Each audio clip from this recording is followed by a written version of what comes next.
Boa tarde a todos e todas. Hoje estou aqui mais uma vez para resolver os exercícios agora sobre o naturalismo, a escola naturalista, a tendência, né, da escola realista naturalista. Só lembrando, o conteúdo de realismo, naturalismo, ele foi abordado numa aula. Na 1 a gente tem um trechinho aqui do Adolfo Caminha, do Bom Crioulo. Vou ler para vocês para a gente entender um pouquinho esse contexto.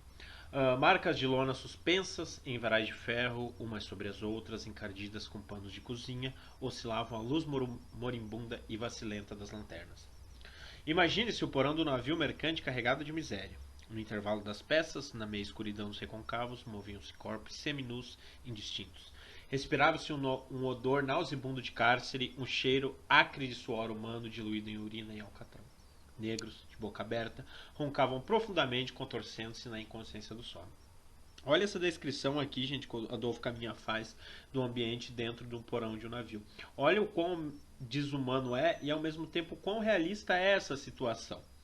Então, esse trechinho aqui, ele traz muito de uma característica aqui do naturalismo que eu acho muito importante vocês terem com vocês, que é a zoomorfização. Se vocês olham a maneira como esses negros estão ali no porão do navio, é uma situação desumana.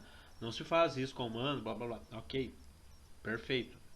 Mas, como o naturalismo fala da capacidade humana de agir e pensar tal como um animal, ou não pensar, né? Na verdade, porque a gente não pode dar a luz do pensamento a uma espécie como animal, esse trecho traz muito da zoomorfização, desse conceito do humano agindo tal como um animal. Então vamos ver aqui as afirmações que a gente pode encaixar dentro das características. 1. Tentativa de impessoalidade em relação à voz narrativa. Quando a gente fala de impessoalidade, a gente fala de não colocar as impressões próprias, as impressões pessoais e individuais dentro do texto. Isso faz com que o autor apenas só descreva a situação, ele não julgue, não fale se isso é bom ou ruim, certo ou errado, se age como um animal ou não. Ele só narra. Então a 1 a gente pode grifar como a opção correta, porque o narrador aqui nesse trecho ele simplesmente traz a situação dos navios. Ele não faz nada além disso. Então ele não julga, ele não fala de que maneira e por quais razões e qual o princípio histórico e social que está fazendo aquela situação ser horrenda como é. Simplesmente narra. Na 2 ele diz o seguinte: despreocupação com pormenores descritivos, o que torna o ritmo narrativo extremamente rápido. Bom, o realismo, né, embora a gente esteja falando naturalismo, a proposta estética realista, ela de alguma forma buscou ser mais direta, ser mais objetiva na sua descrição, né? Mas isso não faz com que ela abandone pormenores. Por exemplo, quando ele fala ali cheiro de urina, alcatrão, negros roncando, suor, odor nauseabundo, isso são detalhes elementares, gente, para a construção do ambiente realista, para dar toda essa atmosfera naturalista e desumana que tem. Então, não podemos colocar isso como uma situação presente no realismo. Então essa questão está errada, porque existe sim uma preocupação com a descrição. O realismo não é nada sem a descrição do ambiente, dos personagens, e, enfim, dos seus comportamentos. Então a 2 não podemos grifar. 3. Subjetividade na descrição do espaço. Gente, toda vez que vocês ouvirem falar a palavra subjetividade, ela não pode estar associada à proposta realista. A proposta realista abandona toda subjetividade possível, principalmente na descrição do espaço. Não há nada de subjetivo naquilo que o Adolfo Caminha narra ali do trecho de Bom Crioulo. Então, a 3 impossível de ser. 4. Valorização de ambientes exóticos, objetivando a recuperação estética das figuras marginalizadas socialmente. Quando a gente fala ambiente exótico, a gente diz de ambientes pouco comuns, pouco normais no nosso cotidiano, né? Então a gente pode colocar também, por exemplo, ambientes em que a violência é um fato comum. No nosso dia a dia talvez a gente não veja a violência como um fato comum, mas ela existe em outros ambientes. Então seriam ambientes exóticos, fora do nosso cotidiano, né? E existem. O que a gente não pode é fechar os olhos e dizer que a violência não existe, que não há assassinato, estupro, enfim, e situações desse caráter. Então a 4 se encaixa, porque o realismo justamente busca descrever e recuperar essas figuras marginalizadas. Recuperar por quê? Porque dentro da história sempre houve ambientes periféricos, indivíduos marginalizados, só que a arte e a literatura nunca não trouxeram muito dentro das suas obras, e isso pouco retrataram, e toda vez que retratavam não tinham uma consideração, porque a classe artística e literária, infelizmente, é uma classe muito elitista, então nunca tinha espaço para falar de problemas sociais. Então ele recupera esses indivíduos. Recupera porque sempre existiram. Então ele dá a luz e dá a voz para todos esses indivíduos. Então a 4 está correta. Na 5 diz: preferência por espaços miseráveis e socialmente inferiores. Não diria que é preferência, eu diria que é foco, né? Porque lá no romantismo tem todo um retrato de uma classe privilegiada e dos costumes conservadores e burgueses. Aqui ele se volta para as classes inferiores, porque elas existem, por mais que o Brasil tenha todo o seu sucesso de progredir, o desenvolvimento econômico, social, tecnológico, material, essas classes continuam existindo. Então, esses autores olham para aquela situação na tentativa de dar luz para uma situação que o Brasil precisa refletir. Então, assim que está certo. De acordo com esses nossos grifos, a letra B, que é 1, 4 e 5, se encaixa no nosso gabarito. Certo, gente? Gente, aqui na 2 a gente tem um trechinho do Cortiço bem grande, mas eu vou só dar uma contextualizada, não vou ler porque senão vocês vão dormir aqui.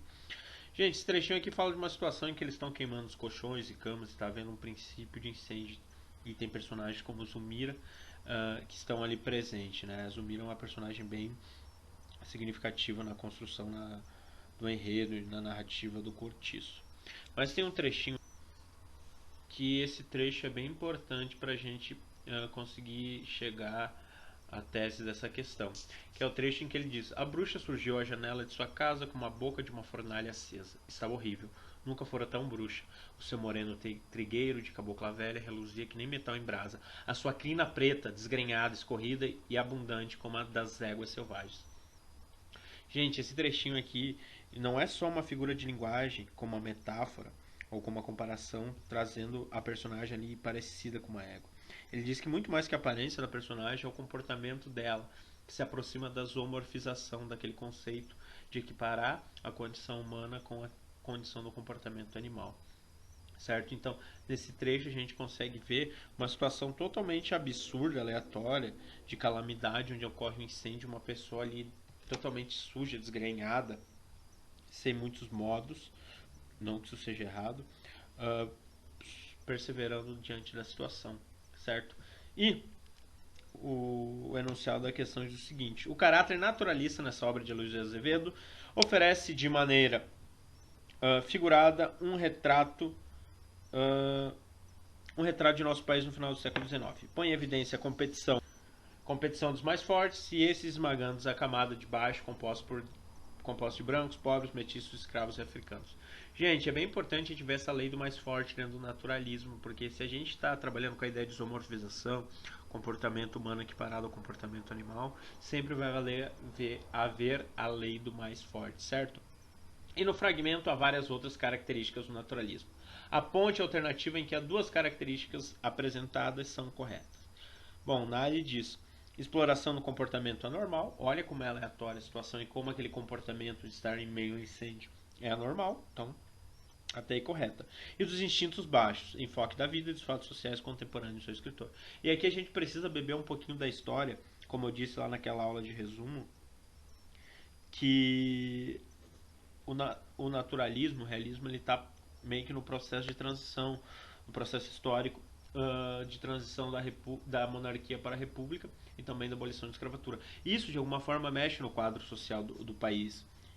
E o fato da abolição da escravatura ter existido nesse período, ter liberto os escravos, mas não ter dado uma assistência mínima para eles se instruir socialmente, marginalizados eles um dia após a abolição, ou dias após, faz com que o autor, no caso o Luiz de Azevedo, vá se debruçar sobre um fato presente no Rio de Janeiro do século XIX, que era a construção dos morros, das periferias.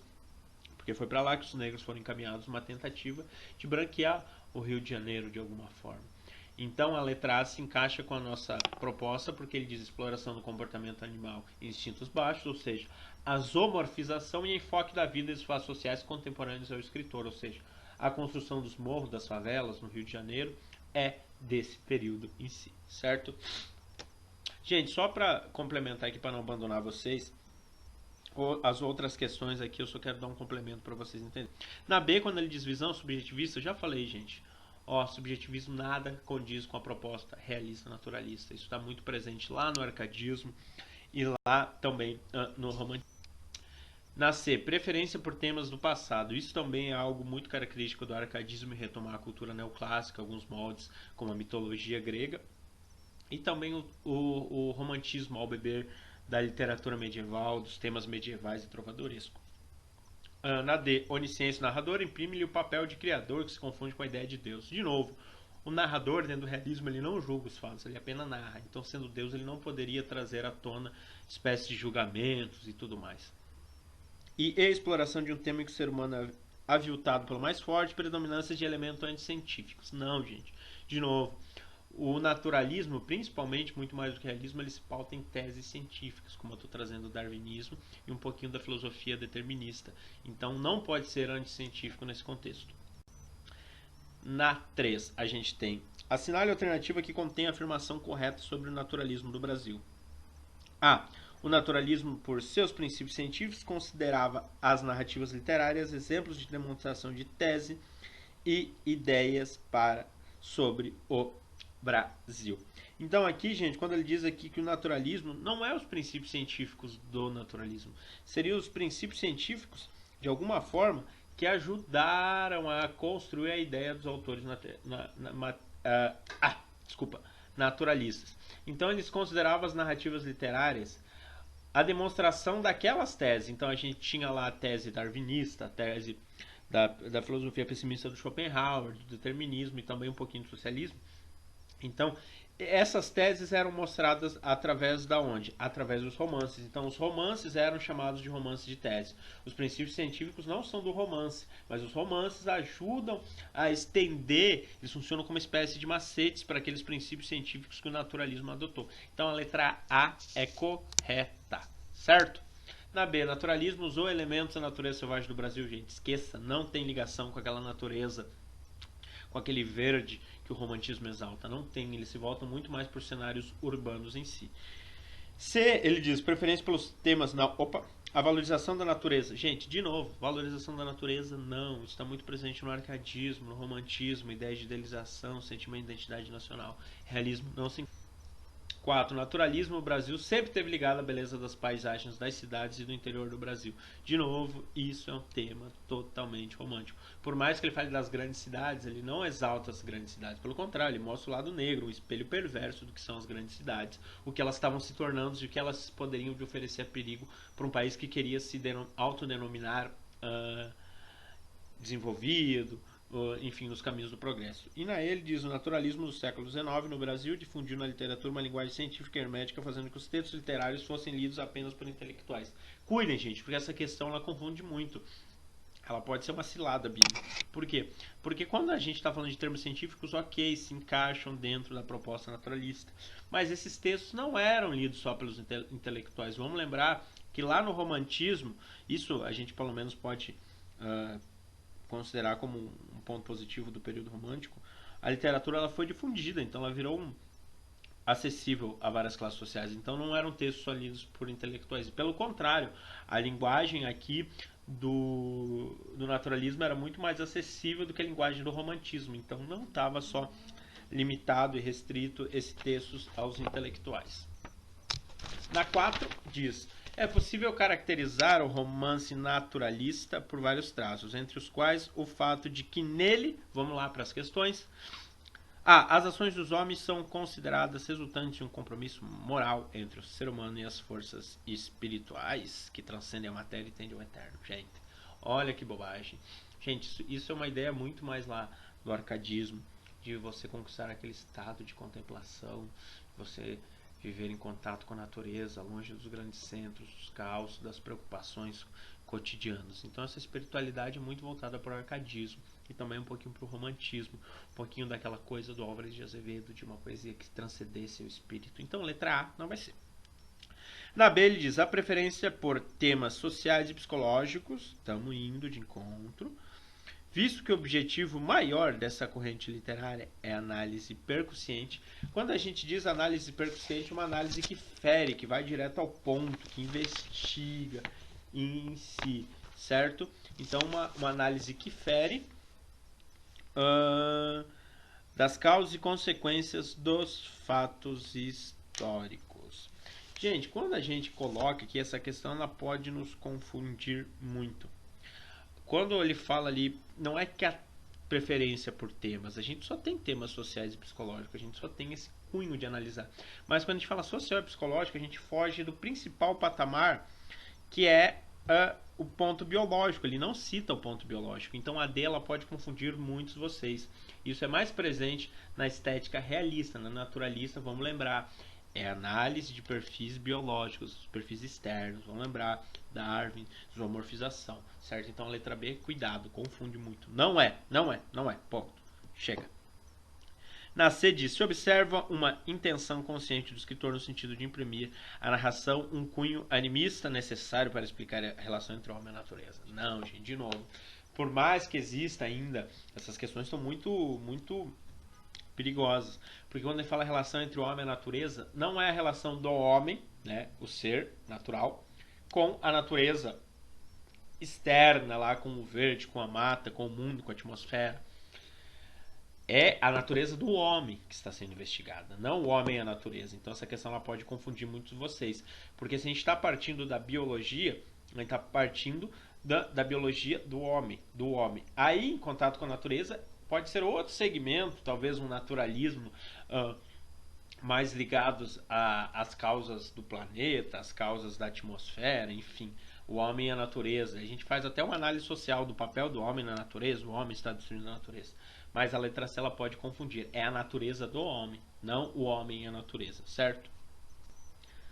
Na letra D, a narração exalta o homem metafísico, ou seja, o homem tentando compreender a realidade, em oposição ao homem animal. De novo, ela pode confundir o termo metafísico, pode trazer a ideia de que o homem está sendo analisado talvez por ele mesmo, a realidade está tentando analisar o homem. Em oposição ao homem animal. Na verdade, não existe oposição ao homem animal. Existe o quê? A persistência do homem, comportamento humano e comportamento animal está dentro do homem. Então, na natureza do homem pode existir tanto o homem metafísico ou o homem animal. Eles não se opõem, eles vivem juntos ali. Eles se opõem talvez lá no consciente, que seria mais um estudo freudiano, a gente diria, né? O homem tentando suprir as suas barreiras de instintos. Mas aqui a gente consegue dizer que eles vivem de alguma forma porque eles estão presentes no mesmo espaço.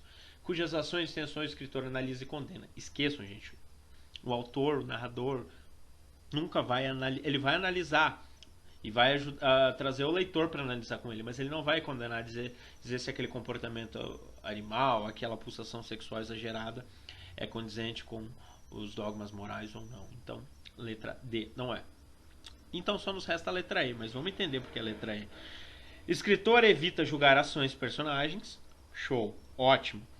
De um ponto de vista ético-moral, ele esquece a moral, gente. Ele esquece todas as regras de costume para falar. Ele só narra. É apenas um narrador impessoal que traz a narrativa e o leitor consegue tirar as conclusões pela realidade que é. Se a realidade está ali, não precisa se julgar. Ela está acontecendo. Então o leitor consegue tirar a conclusão por si só, pois seu intuito é expor e analisar cientificamente a realidade. Ou seja, se já existe uma corrente científica que justifica aquilo, ele não precisa falar que aquilo é errado, ele não precisa trazer, bom, mas então o personagem age de tal modo porque isso é fruto de uma má estrutura, uma má distribuição de renda. Não. Existem fatos científicos que já comprovam por si só, então ele só traz a luz, ele traz a tese desse fato científico através da narrativa, certo? Então, letra E.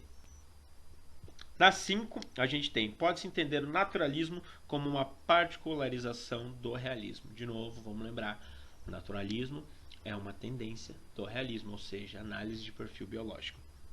Na A, ele diz, se volta para a natureza a fim de analisar-lhe os processos e ciclos de renovação. Aqui a gente está voltando na falácia do arcadismo, homem e a natureza, o homem mudando os seus sentimentos conforme as estações vão mudando, vou florir na primavera, vou sorrir no verão, vou adormecer no outono e tentar renascer no inverno. Toda essa baboseira aí do arcadismo não se encaixa com isso, é a natureza do homem, então letra A não é. Na B, pretende expressar com naturalidade a vida simples dos homens rústicos nas comunidades primitivas. Por mais que tenha um primitivismo, de comportamento e até de pensamento, naturalismo, essa ideia de homens rústicos, de naturalidade, muito voltada na prosa regionalista, lá do homem do sertão, do homem do pampa, né? Então não se encaixa muito, até na prosa indianista se encaixa, então na B não pode ser. Defende arte pela arte. Aqui a gente está tendo spoiler da uma das próximas escolas literárias, que é o parnasianismo, que valorizava. Aqui eles não valorizavam o conceito estético, o significado da arte, nem nada do tipo. Pelo contrário, eles tinham um vínculo muito forte com a realidade social. Então, letra C também não pode ser. Letra D, analisa as perversões sexuais, condenando-os em nome da moral religiosa. Pelo contrário, ele pode até trazer analisar as perversões sexuais, mas não condena por conta da ordem religiosa. Vamos lembrar que a obra do Padre Amaro é uma obra que traz perversões sexuais, ou seja, um padre sentindo desejo. Não é que seja uma coisa normal, sou eu que estou afirmando que isso é uma coisa normal, mas é a coisa mais normal porque antes dele ser padre, ele é homem, ele é um indivíduo humano, né? Que tem talvez lá seus instintos animais dentro de uma província, dentro de uma herança genética. Mas não é nada de anormal, então não dá para tratar com perversão. Mas, de alguma forma, o Essa de Queiroz tratou isso com perversão na obra e trouxe para uma realidade aquilo que existia sempre. E aí foi condenado, né? Moral e religiosamente, mas pela sociedade, não os autores condenando. Em letra D, não é. Então nos resta a letra E.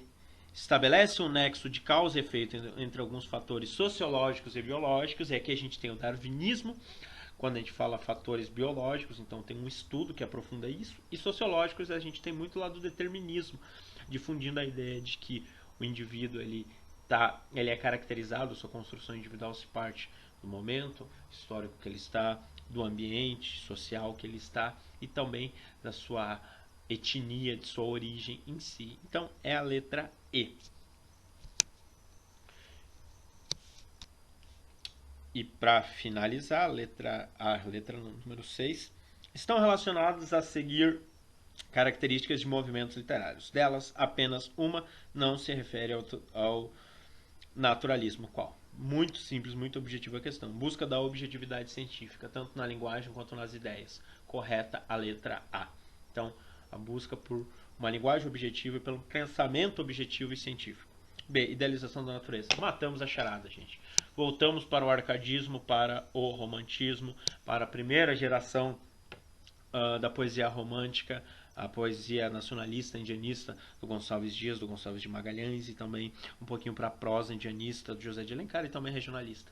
Determinismo biológico, ponto, um pouco de darwinismo e a filosofia de Taine ali com a ideia de determinismo. Tematização do psicológico, ou seja, a psicologia, a análise interna do indivíduo sendo considerada muito, olhar sobre a realidade que ele tinha internamente, né? Aquilo muito que o Machado faz, e a aplicação do método experimental. Então o determinismo, tanto com o darwinismo, eram métodos experimentais que os autores estavam tentando encaixar na realidade e retratar dentro das suas narrativas. Gente, por hoje é isso, vou deixando vocês por aqui, uma boa semana, bom mês de julho aí para vocês, estudem, foco, força e fé e outras coisas aí. Beijo no coração, fique com Deus, até breve, tchau.